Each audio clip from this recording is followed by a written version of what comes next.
online buyer sa isang tindahan sa Caloocan dahil ang cellphone na ginagamit ng seller, live na tinangay ng salarin na kunwaring mamimili.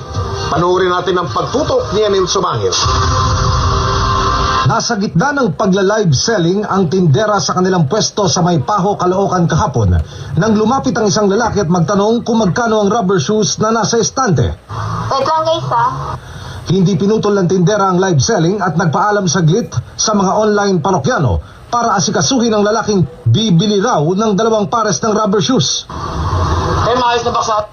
Dito pa lang, makikitang malikot na ang mata ng suspect at mayat maya'y sinusulya pa ng cellphone na nasa ibabaw ng counter. Sinabihan niya ang tindera na babalikan na lang niya ang kukuning sapatos.